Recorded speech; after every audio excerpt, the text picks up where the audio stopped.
Don't buy the Moza R5 bundle. I've been racing with it for weeks, and this complete direct drive kit has some serious problems you need to know about before you spend $400. But here's what surprised me. Despite the issues, for a certain type of beginner sim racer, it might actually be your best option. Therefore, I'm going to show you the frustrating and the fantastic, so you can decide if it's worth the hassle. For the best price, click the link in the description. Let's start with the big promise. The Moza R5 is a full, direct drive sim racing bundle for an incredible price. That's the headline. You get the 5.5 nm wheelbase, an 11-inch D-shaped wheel with cool RGB lights, a 2-pedal set, and a desk clamp.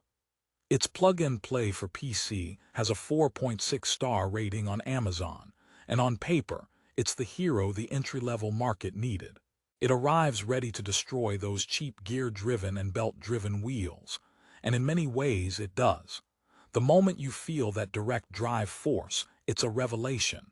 Instant, detailed, and silent. The R5 base is a little beast. It's built like a tank with its aluminum housing, and the 15-bit encoder means your steering inputs are surgical. The wheel rim feels premium, the microfiber grips are great, and the SRP light pedals. Much sturdier than you'd expect, all steel construction. Setup is genuinely easy.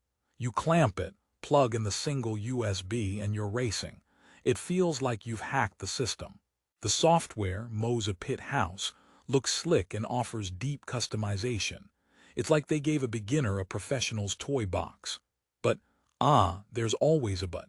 And this is where the problems start rolling in like a safety car under sunny skies. Therefore, let's dive into the first major problem, the desk clamp. This thing is an agent of chaos. It's the single most common complaint you'll find. The included clamp is supposed to fit various tables.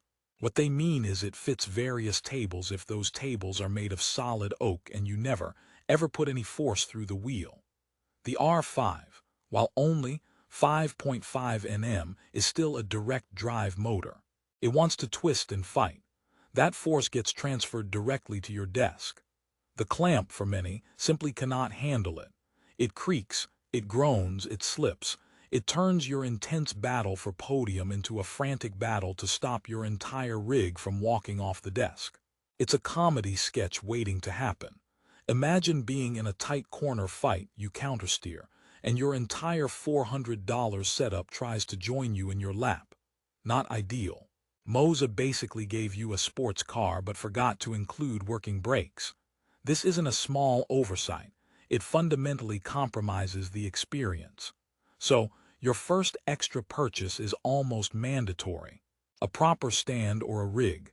That incredible price just got a hidden fee, but the hardware issues don't stop at the clamp. Therefore, let's talk about the pedals. The SRP light set is sturdy, yes, but it's a 2-pedal set. No clutch. For many racing games and styles, that's a non-starter. Want to drive manual cars? Nope. Want to eventually add a handbrake or shifter? You'll need to upgrade the pedals anyway because these lack the connectivity. They're a dead end. They feel okay, the Hall sensor is reliable, but they are the definition of light. They're the training wheels that you'll outgrow in months, maybe weeks, and the adjustability is basic.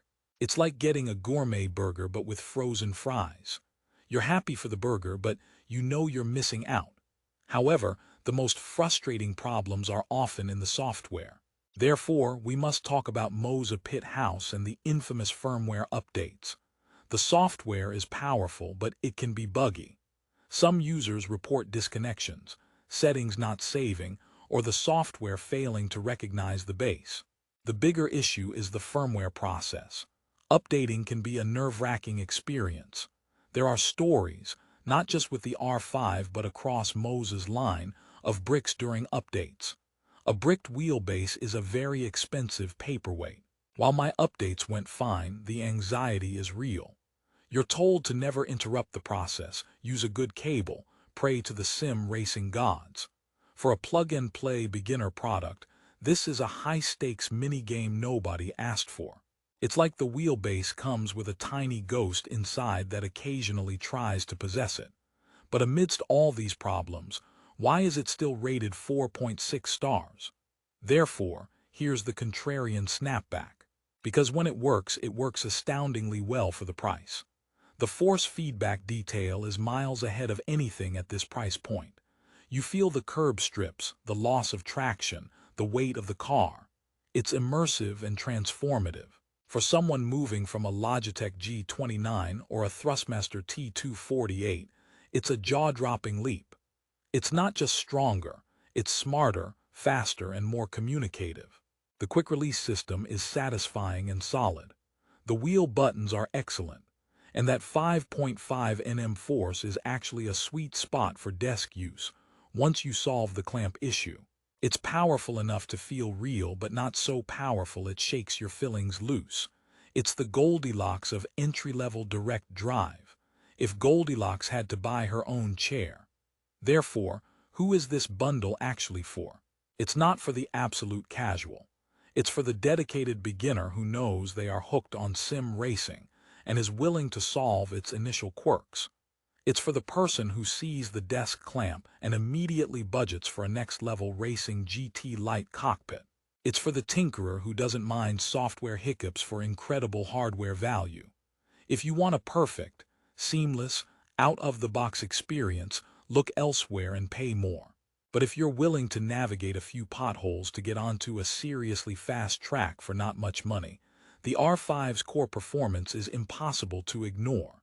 It's the project car of sim racing bundles. It needs a little work, but the engine is a gem. But let's be totally honest about the competition. Therefore, the main rival is the Fanatec Ready-to-Race bundle. Often similarly priced, it offers a choice of wheels and includes a 3-pedal set with a clutch. Fanatec's ecosystem is also larger. However, the Fanatec bundle is often out of stock, and their support has a reputation. It's a choice between Moza's modern but occasionally buggy ecosystem and Fanatec's established, but sometimes frustrating one. The Moza R5 feels more modern in design and software philosophy, if you can get it to behave. Choosing between them is like picking which queue you think will move faster at the DMV. Therefore, here is my final resolution. The Moza R5 bundle is a flawed masterpiece.